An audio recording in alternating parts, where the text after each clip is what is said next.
So let's just get into the conversation and begin all of the unpacking of everything that needs to be talked about today. This is going to be a really informative conversation today with Sandra Cooze, certified trauma healer, innovative mentor, and coach.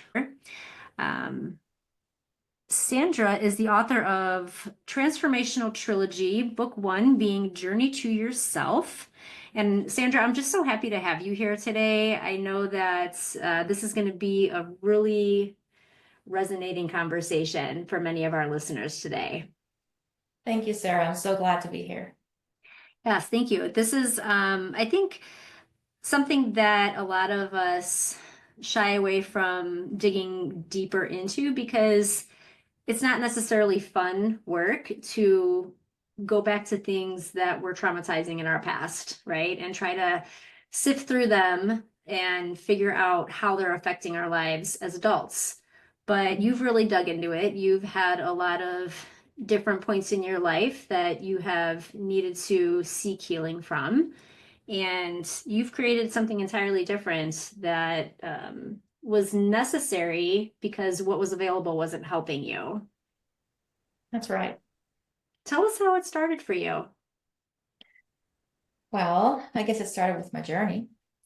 The first thing that happened was when I was 12. I was molested. And the thing was, no one saw it coming. My mother made a dream come true and made it possible for me to take care of a pony. As like almost any 12-year-old girl, I loved horses, and it was the most amazing thing. But what no one knew was that the stable master was a child molester. And the situation arose that he took advantage of, and he molested me. Now, luckily, my parents believed me, which unfortunately every child has, which makes it even worse. But my family believed me and took me out of the situation. But as with most parents at that age, they're not trauma informed because they're still dealing with their own trauma. And so the help that they gave me was not enough to really make a change right then and there. So, which means trauma stood with me, even though I suppressed it for a while, but at some point it came rushing back. So the second thing that happened to me was when I was 14. My family and I went on vacation. I'm from Germany originally. So we always went hiking in Austria, which was the highlight of every vacation, going there to the mountains, the fresh air, and I just loved it. And the hotel owner used to drink welcome shots with the guests. And the hotel was always full, so he was always drunk. He was a funny drunk. So that's not the issue. The issue was that he loved to fondle women's breasts. Well, one day, when I was 14, he tried to touch mine. And I said no. I ran away from him, and he thought it was a game, like he was the hunter and I was prey or something. So he kept on chasing me until my parents came and I could run to them for shelter. So told them what happened, and my mother tried to play it down a little, like jokingly say, well, you can't do that to our daughter. She doesn't understand you didn't mean anything by it. Back then, I was mortified. Like it felt like I was not heard, I was dismissed. Today, I understand she tried her best to diffuse the situation without causing a rift because we still love to go there. And this incident should not change that. Even years after, when I went by myself, I still went there because we love it. And luckily, he never ever touched me again. But it was traumatizing in itself because my feelings weren't respected. My no wasn't respected. The next thing was when I was 16, we had a sexual assault class in school. And up until that point, I had completely suppressed those two incidents. When we had that class and learned about trauma and where to go, what to do, how to help a friend, everything started rushing back, and then I understood. I understood exactly what happened. I understood what was not done to help me.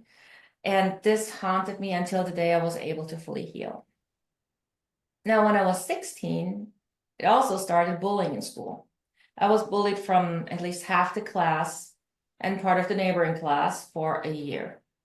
It was like spitballs, kicking while I was sitting during break and reading a book or something. Just always like this teasing, this bickering, this bullying away the only friend I had. And the crescendo was when I wrote a letter to my pen pal telling her about my first boyfriend, how excited I was, how happy I was, how we met, and everything you tell your pen pal at 16 years old.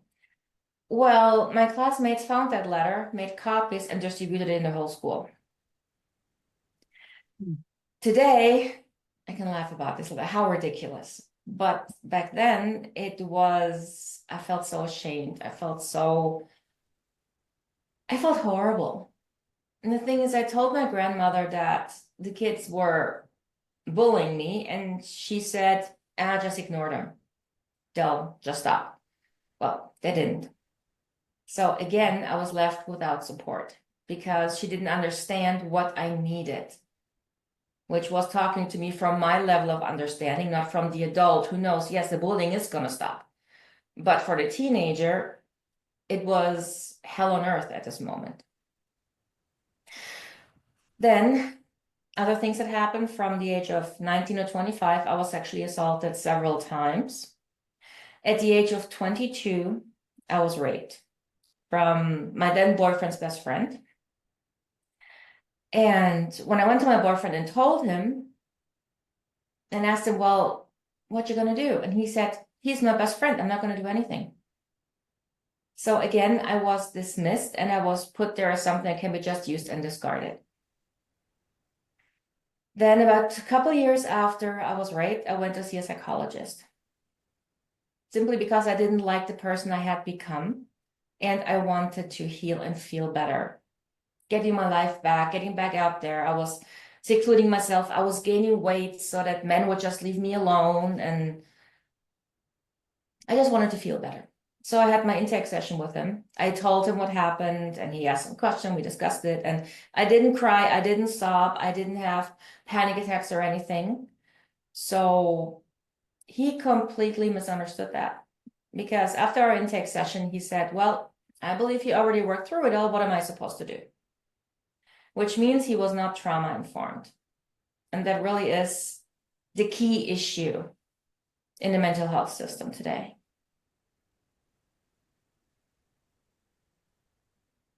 Thank you, Sandra, for sharing all that, first and foremost. I know that you're at the point in your journey where you can speak very matter-of-factly about these types of things, but I know for many of our listeners, these are just horrific things that you had to endure and that you found yourself having to tolerate, having to find a way past, suppressing things. I imagine it was a really isolating place to be when you were not receiving the help you needed or you were dismissed and made to feel like it just wasn't a big deal. And of course, it was a big deal. Yes, it was. I mean, now I'm talking about it like it's nothing because I have no trauma left. I only have the story left and it doesn't affect me anymore, which is the end of that healing journey where we can get to. But yes, it was, I kept to myself. I didn't realize that I did gain weight as my body's way to protect me. Mhm.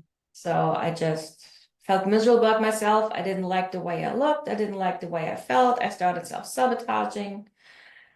And at the same time, I was always looking for love. I was always looking for that knight in shining armor that will just rescue me and everything will be okay. But at the same time, I sabotaged every relationship I was in. So basically, if you've ever seen the movie How to Lose a Guy in 10 Days, yeah, that was me. Most That's an definitely. interesting analogy. Yeah.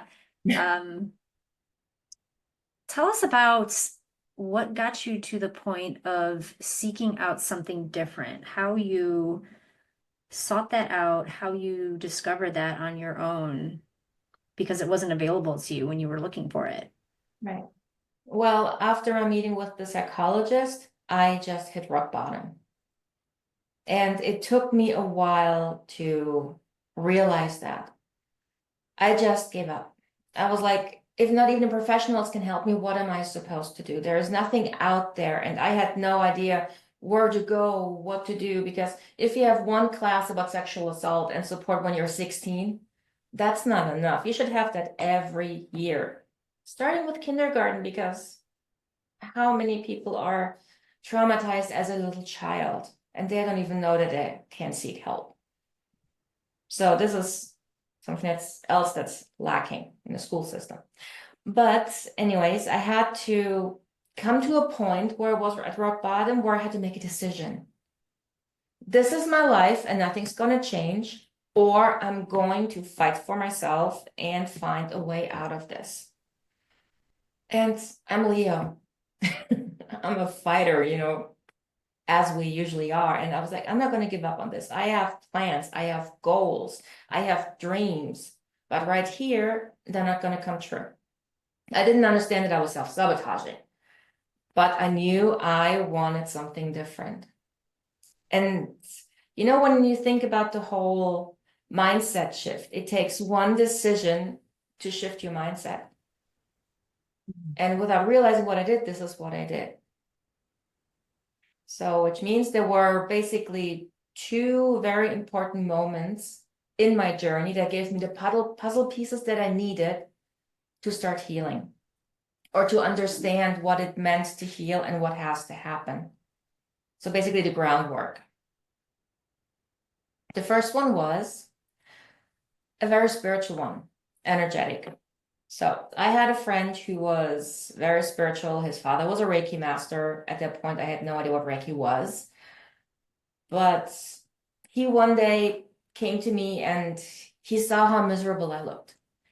And he was standing in front of me, hands on his hips, with a stern face, looking at me and said, "Get a quartz crystal already." And I had absolutely no idea what he was talking about. I still laugh when I think about that moment. And the interesting thing is that, well, how can I explain this?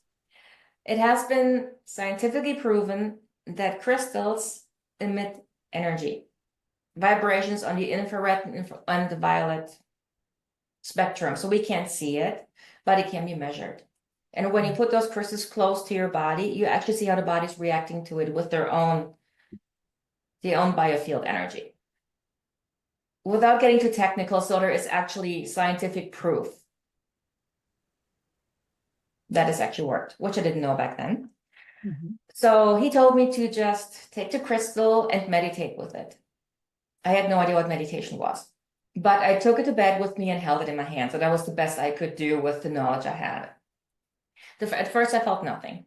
It was just the crystal in my hand. After a while, after a few days, it got warm, and sometimes I couldn't tell where the crystal ended and my hand began. It's like they two melted together. Other times, I felt like a spinning in my hand when I held the crystal, which means the hand chakra was activated, which again, I didn't know back then. So, but after about 3 months of this, I started to feel lighter.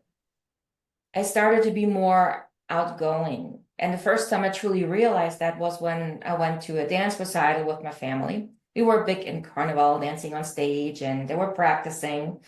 And they asked me to take a picture of the group. So I was in the seats, and I said, "Okay, you have to go back a little closer together," and everything was speaking loudly and clearly to take the picture. And they were like, "I've never heard you speak like that. You're always so quiet."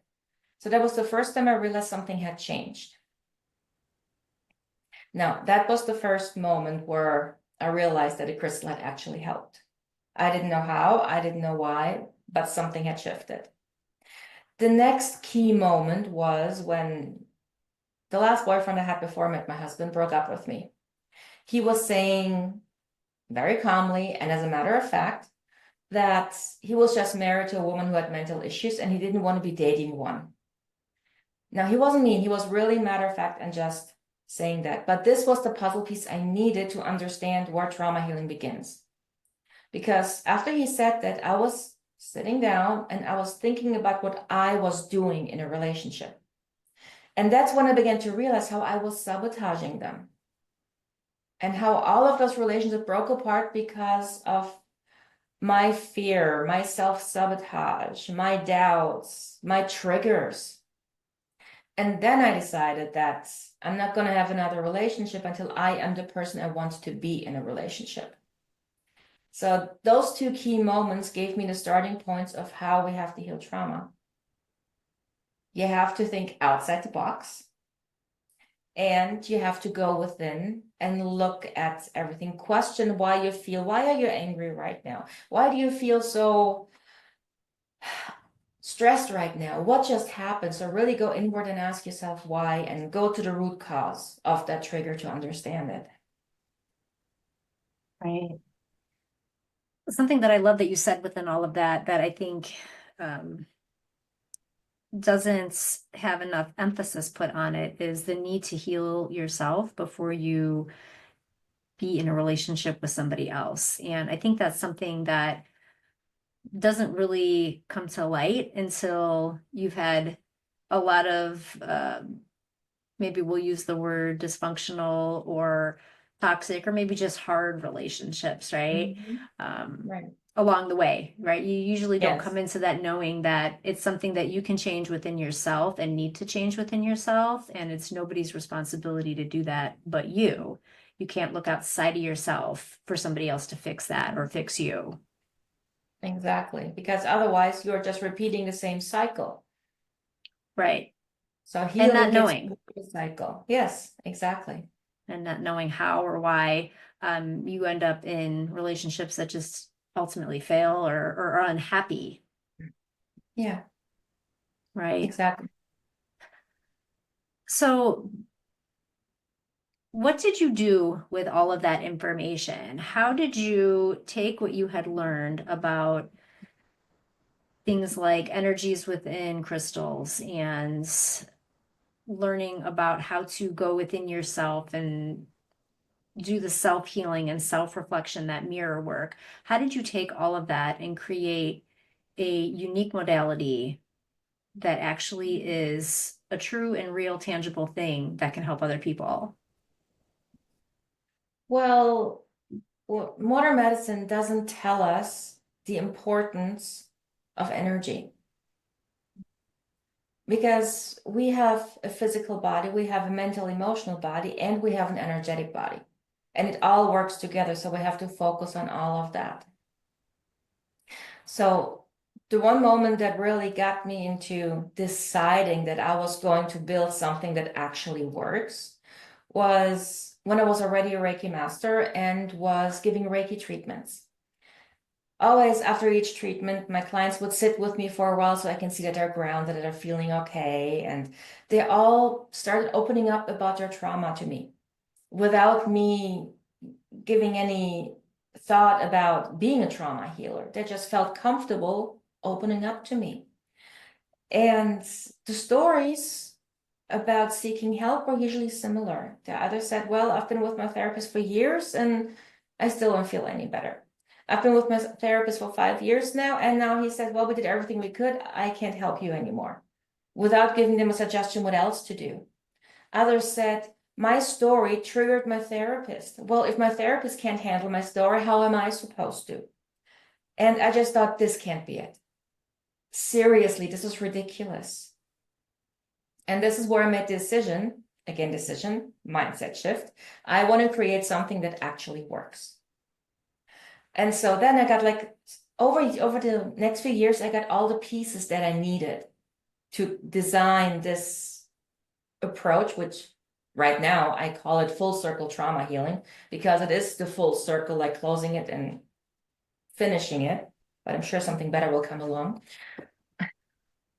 We have to focus on everything. So I learned a lot from Reiki, like how the energy works in the body, how blockages can be, and how we can release that and the client feels better. So I incorporate this more into trauma healing. So I studied a modality called traumatic incident reduction, which is evidence-based, gentle, and quick, and for deep trauma and PTSD. So on a regular basis, I help my clients heal from PTSD, truly heal. What in the mental health system, they're still saying can't be done. So, but there's more to that. Every time a trigger is coming up, there comes a huge amount of energy. This is like this pressure that we feel, like when we can't breathe, when it feels like it's too tense, too tight. This is all energy. And with Reiki, you can pull this out, this energy, and you release the trigger so fast. Sometimes when I go with my clients through a very deep trigger that goes into a panic attack, I release the energy, the panic attack is gone within minutes just by releasing that energy. So the importance of adding energy to any trauma healing approach is huge. So huge, in fact, that I now designed a modality called trauma healing, a trauma Reiki, which I'm going to teach pretty soon, just finishing the manuals. Because this is too important and everybody can just add it to their practice and help their clients so much more just by adding this little tool. Yeah, that's definitely an interesting new angle of things that you wouldn't find in traditional settings of therapies. Yeah. It's typically not included. I certainly can attest to sitting with a therapist and feeling like you're getting nowhere, right? Or getting to a point where they have nothing left to offer you, but also are not guiding you on to anything else that might be helpful. You just kind of hit this brick wall and are left kind of staring at it, not knowing where else to go. So Yes. that is certainly something that needs to change in the Yes. therapeutic type of community or profession, I'll say. And I like what you've said before about you're not learning to cope with your therapy. Like you're not sitting there with a therapist trying to learn how to find a way to deal with it and like just accept it in your everyday life as part of who you Mhm. are, right? You're teaching people how to learn to release it and live without it. Yes, exactly. Because living without it is something that you also have to learn. If you've been traumatized all your life and suddenly someone like me is coming along and saying, you can release all of this, there's fear. Who am I without my trauma? Who am I going to turn into when I heal my trauma? I mean, there's like horror scenarios in your minds because you only see the negative. But who you're turning into is actually who you were always meant to be. So, in a way, healing your trauma is an opportunity. Trauma in itself presents an opportunity. If you were never traumatized in your life were perfect, you would not need to heal, but you also would not evolve. Which means when you're dealing with trauma and you find a way to truly heal, you're evolving into the next best version of yourself, who is more courageous, who is more confident, who is releasing all those fears, self-sabotage, and constricting behavior, releasing all the generational and ancestral trauma, which is also holding you hostage. And you're turning into someone you haven't even met yet, but who is so amazing. But you cannot explain that to someone who hasn't experienced that. It's just like life, first you go through the lesson and then you understand what's going on. You have to test first and then they tell you why. It's the opposite from school. But this makes it so exciting. One thing that I have learned and really internalized is that you can heal someone only to the level you have healed yourself.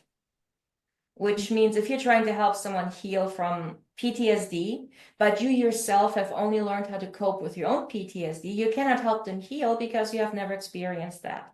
If you have never experienced that, it's not a reality for you. Which means if you're looking to heal your trauma, you have to find someone who has already healed in themselves what you are trying to heal.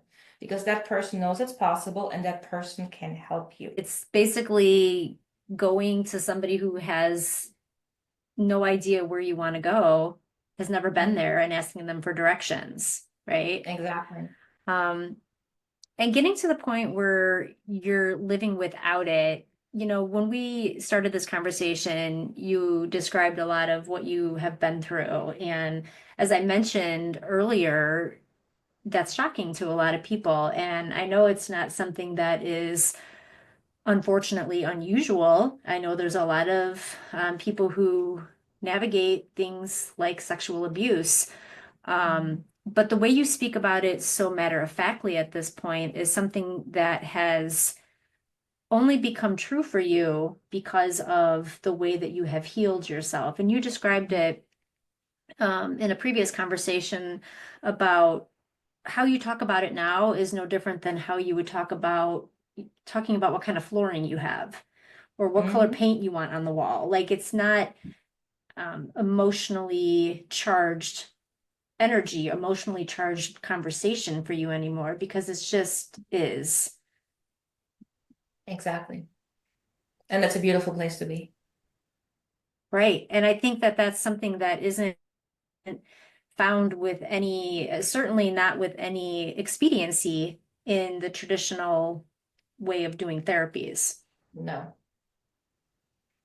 because regular therapy helps you to understand and cope with your trauma, which is important. I don't want to dismiss this. You have once you're traumatized, you have to learn to work with it in the beginning, to get some distance from it. And then at some point you will be ready to truly heal. Usually when I think about my own clients, either they come to me because they have suppressed it all their lives and all of a sudden it all comes rushing back into their mind and now it's there and you cannot suppress it anymore. And they're almost at a breaking point. That's usually when they find me. Or they find me because I've had enough. They're so sick of it. They have a life to live. They have plans and their own trauma is standing in their way and they're frustrated. That's most definitely a sign that you're ready to heal. Mm. So I either work with the very extreme cases where it's unbelievable trauma. And the very fact that I'm healed allows me to be that space that they need because nothing of what I hear will ever trigger me because I have fully healed my trauma. I understand trauma and I look at the outcome we want.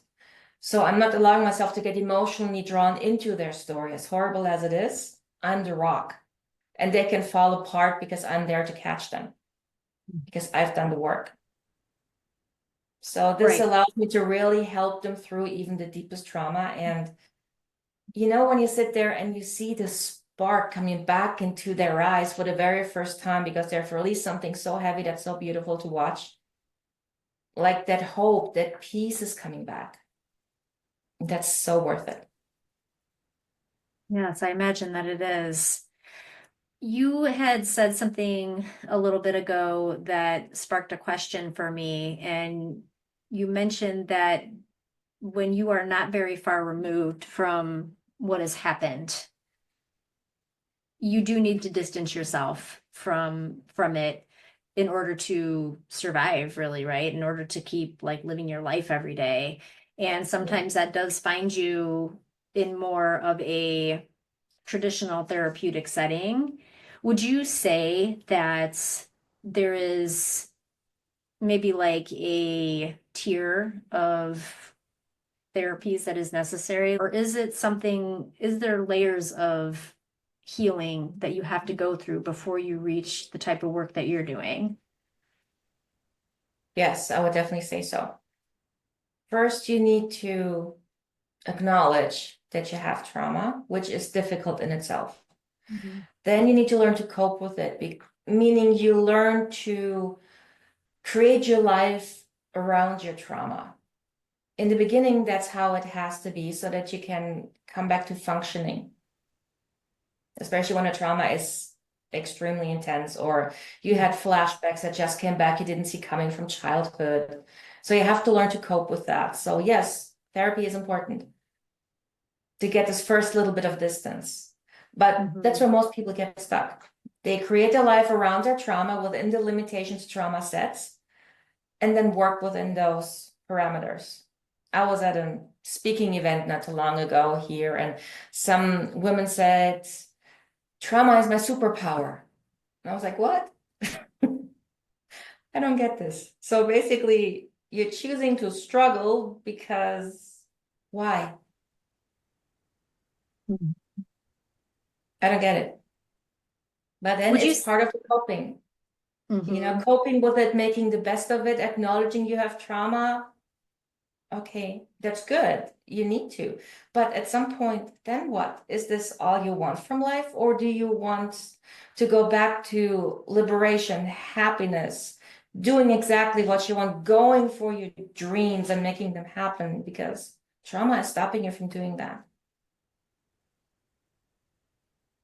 I feel like the mindset of, working through or overcoming the challenging things in life, what doesn't kill you makes you stronger kind of mentality, and carrying it with you, carrying those hard parts of your life with you forward as a way of facing other things along the way, and kind of telling yourself, well, if I could get through this, if I can endure that, then I can face anything type of thinking. And I think to a certain degree, that's true. But what if you didn't have to carry that load every step forward along your path, right? I feel like when you choose to carry it instead of finding a way to set it down and leave it behind you, that it has to limit you, right? It has to limit what you're capable of. Yes. Well, for one, what's not helping is those old, outdated, trauma-based belief systems we were grown up with. You make your bed and you lie in it. Mm. That's a favorite from one of my clients, and I say, yes, but you can change the sheets. I love You know, that. right? There's always something you can do about it. Or most, well, no, most all trauma survivors believe that they are weak because they allowed the trauma to happen, especially when it comes to sexual trauma. This is difficult to move through because no, you have no idea how strong you are. All of this happened to you and you're still here. You heard my story, all of that, like one thing after another. I'm still here. And I chose to continue being here. Trauma doesn't make you weak. You have to be strong to push through, to learn to cope with it. That is so much strength, and you don't realize that. So no, trauma doesn't make you weak, but that's the mindset most people are coming from. So they create those limiting beliefs, the self-sabotaging behavior, thinking about perfectionism and control. That's trauma-based. Because the first thing that happens when you have trauma, you get the rug pulled out from underneath us. You're losing your sense of being in control. So you're trying to mimic that control, which is perfectionism and becoming a control freak, needing to control every little aspect of your life. That's trauma. You haven't lost the sense of being in control, it's just buried. Just like your confidence, your self-love, everything is still there, it's just buried. And the more you heal, the more it's automatically coming to the surface. And that's how you transform. You get even stronger mentally, emotionally.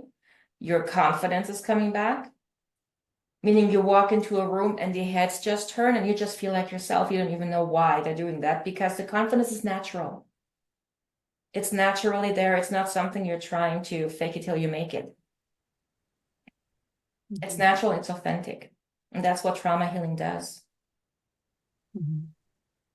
I feel as though when we talk about trauma, healing, or acknowledging trauma, I feel like there's this misconception that talking about it, revealing it, is a sign of weakness in our society, and that limits us from pursuing that healing that we need.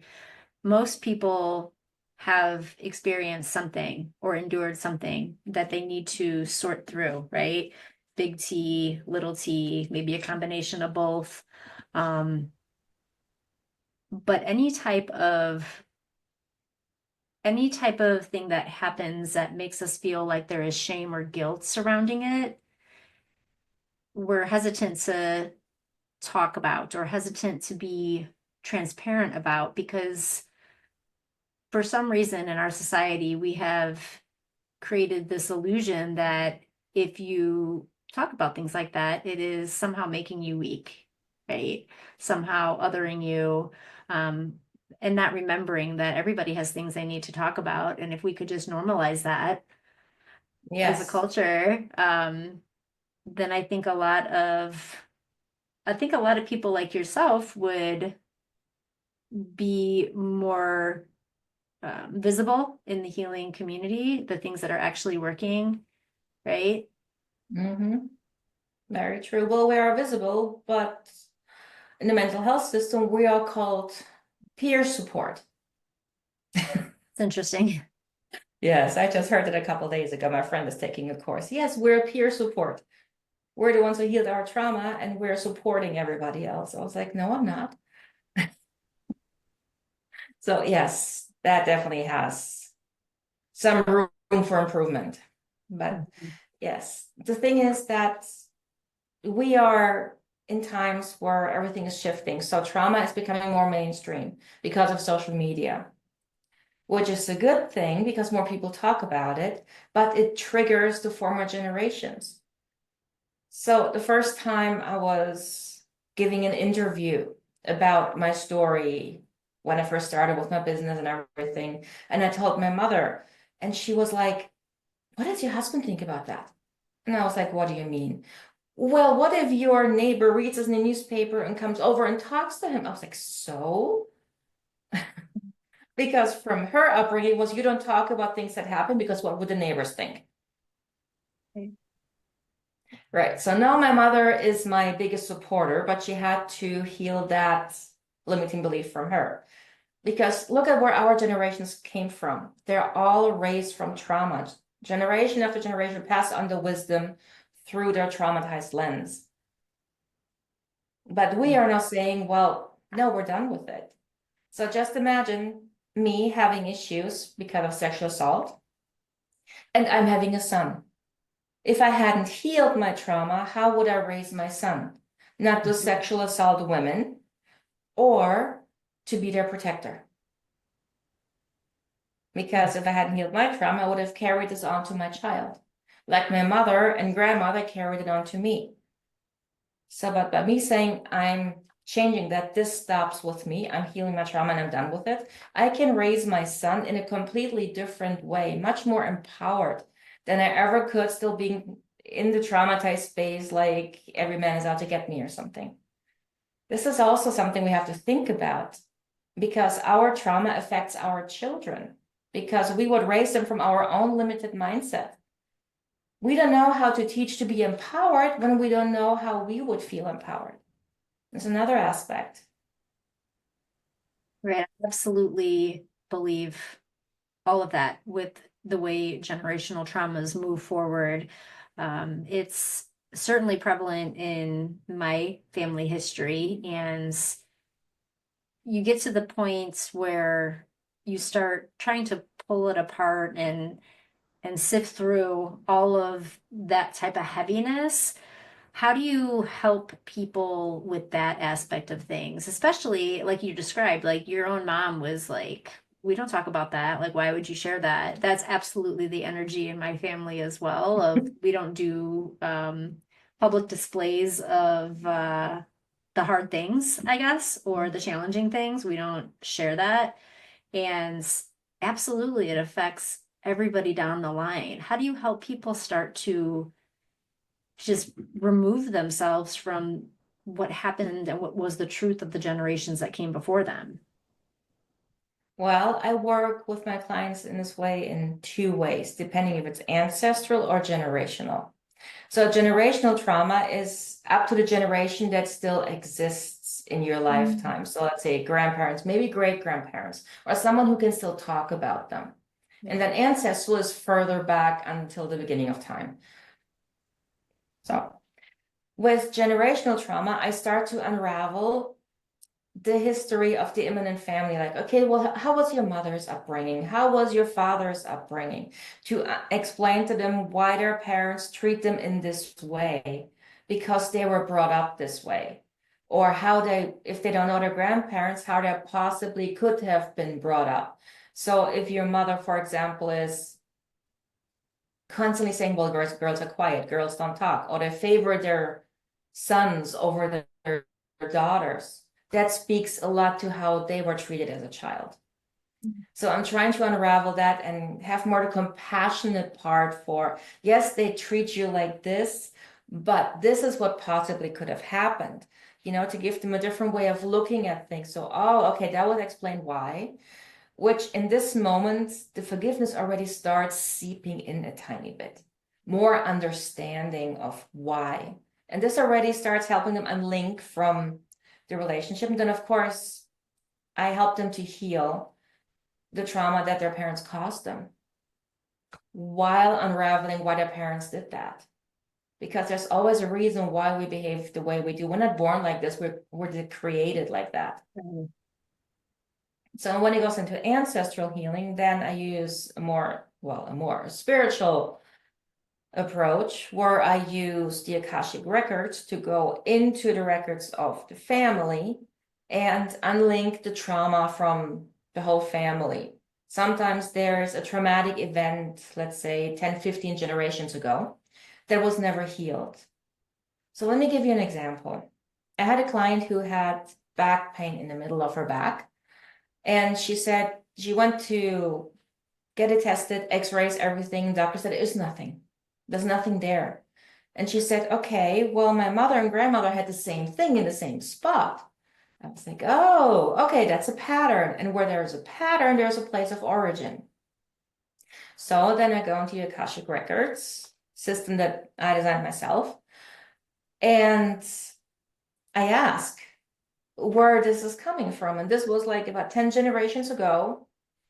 The story was a husband was abusive and pushed his wife on the floor and had his boot on her back, keeping her down. So these are like images that I get in my head. Like I see the story like a movie in my head. And so then we clear the energy of that moment and release the trauma with that. And it's healing the generations moving forward. So 5 days later, my client messaged me and said, my back pain's gone. So that was the energy of the trauma from 10 generations ago that was still there going through the family line because it hasn't been healed. I know this is a little out there, but it's a different approach to healing trauma that we don't even know we have. Sometimes it goes as far back as into the ancestral line. Well, what you're saying, it sounds out there. I feel like there's a need and necessity for there to be a more open-minded approach to healing, um, especially when there are these physical ailments that have no explanation.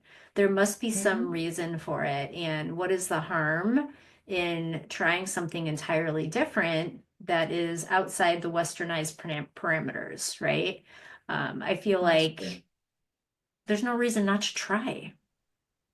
That's very true, but a lot of people are afraid to try something new or something they can't see. I mean, energy you can't really see unless you look at a lightning strike, you know? Mhm. So it's hard to believe what you can't see. And the concept of carrying trauma from generations past is not many people think about it. Can I give an example from my own family line? Something that was like 3 generations ago. Maybe that makes a little more sense about the how ancestral and generational trauma is being created. Yes, please share. Okay, so my family was, I think, an uncle like 2 or 3 generations ago. He had a dairy farm and he had 2 sons. He had a wife. He was very successful.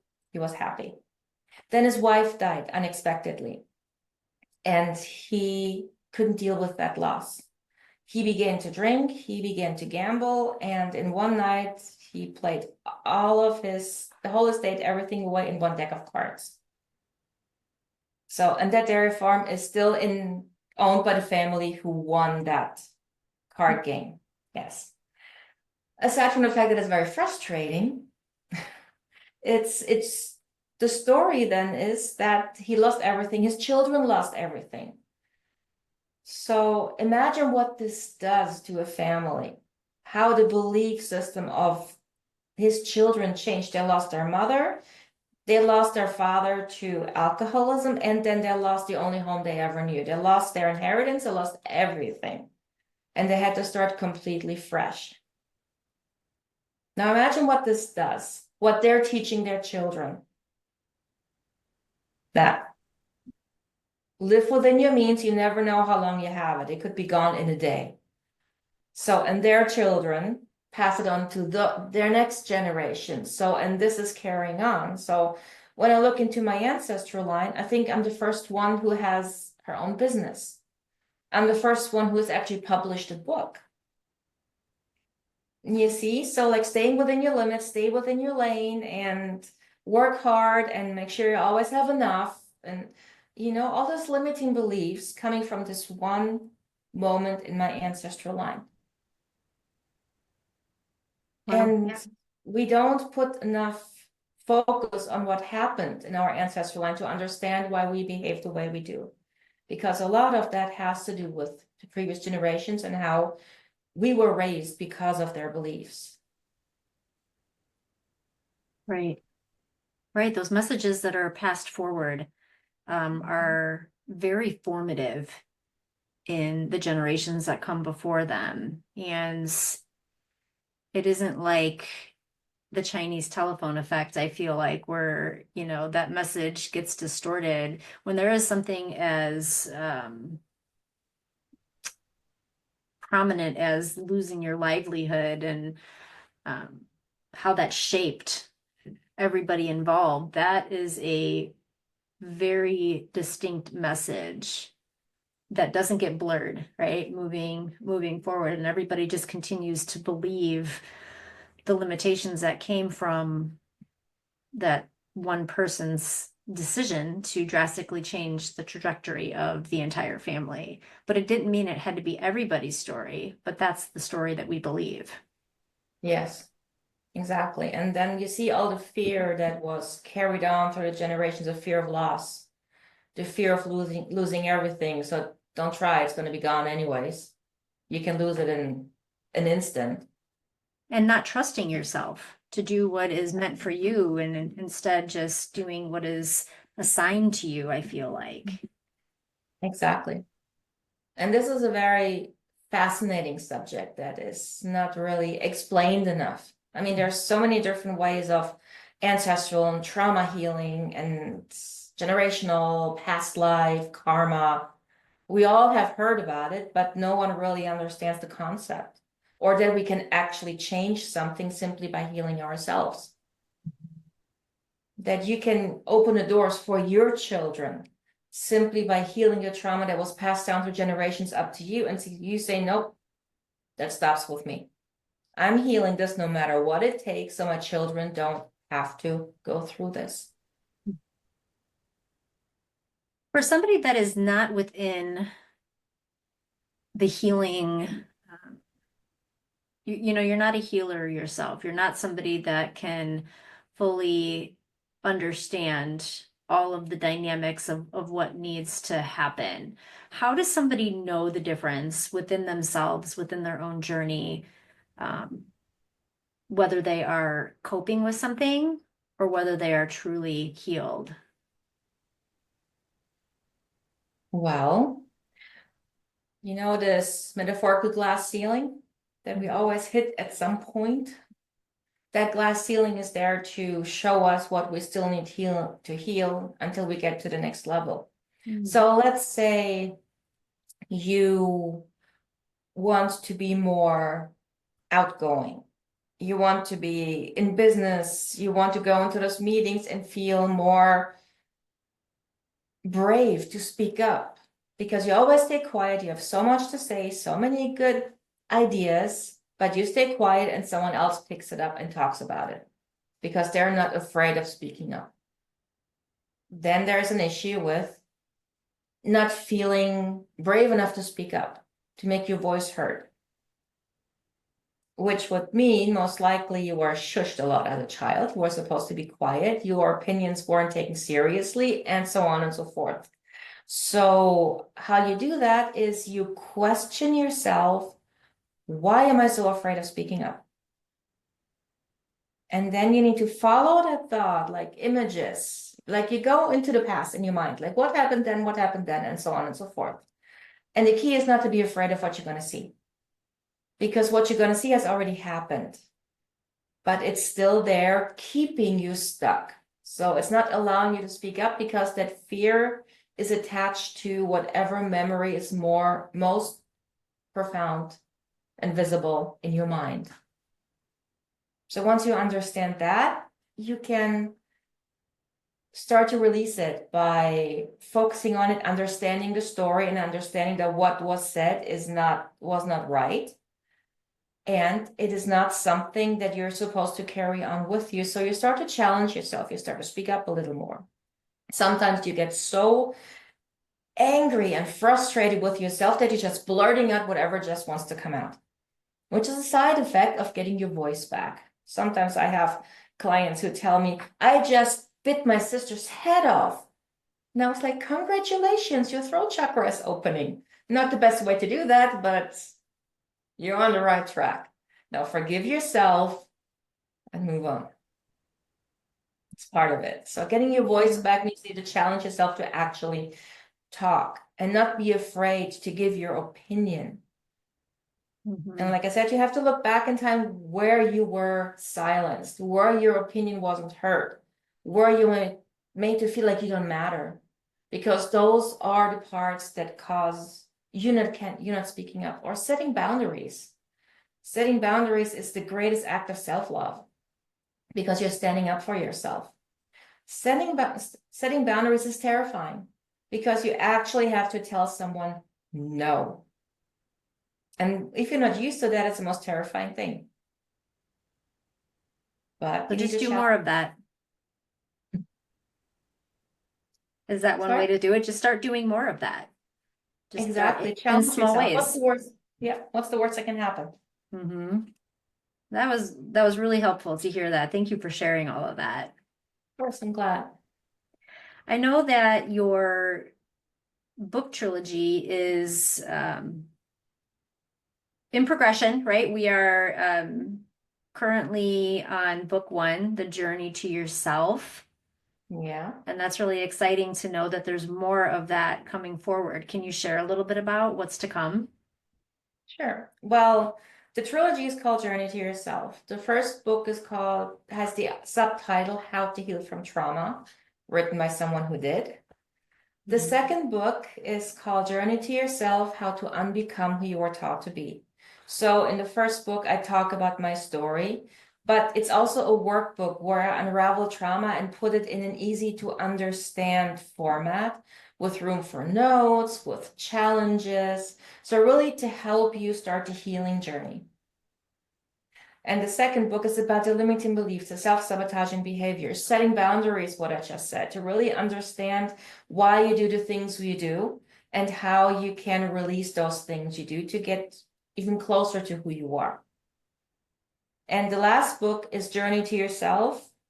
Journey to Yourself, How to Become Your True Self, or a version thereof. I'm not 100% sure yet. But basically, it shows you how you can really become authentic, how you release even the last bits. In the last part, I go more into the spiritual aspect, like the ancestral trauma, what it means to really go deep and release the energy of things, how to cleanse your home because homes can also get traumatized. And then you feel heavy in it, or you don't want to be in it. Everything is too much work. And as soon as you go out of your house, you feel great. Shows that a house is traumatized, how to do that, how to change your surroundings. So all of this is part of the journey to authenticity, from deep trauma all the way to becoming a true authentic self. Thank you for that. Those, it's something to look forward to, the full trilogy of this transformational journey that you've been on and how you're helping other people to move through it as well, so that they can not just cope, but live without it. I love that so much. Thank you. Sandra, tell us what you would like our listeners to leave thinking about today. Well, the one thing I would like to leave is that trauma is not a life sentence. And you have the power to heal within you. You just got to tap into that. Be brave enough to tap into that and start the journey. It's a beautiful journey. It is, as every journey, messy, but it's worth it. You're worth it. That's beautiful. Thank you so much for that last part, especially that you are worth it and we all are. Yes. This has been just a really beautiful conversation. Tell us how listeners can connect with you outside of this space. Sure. You can find me through my website, riseaboveyourstory.com. If you would like to see if you want to work with me, I offer a free consultation. It's just the first button you see on the website. Just click on it, book your free consultation, and we'll chat and see how we can help you get to where you want to go. I can be found on Facebook under Rise Above Your Story, and I can be found on YouTube under Sandra Cooze Unfiltered.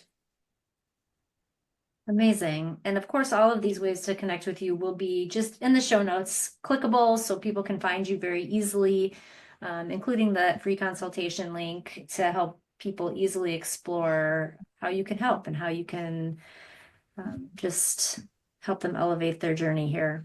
This has been amazing. Thank you so much for your time today. Thank you so much for having me and giving me the space to share.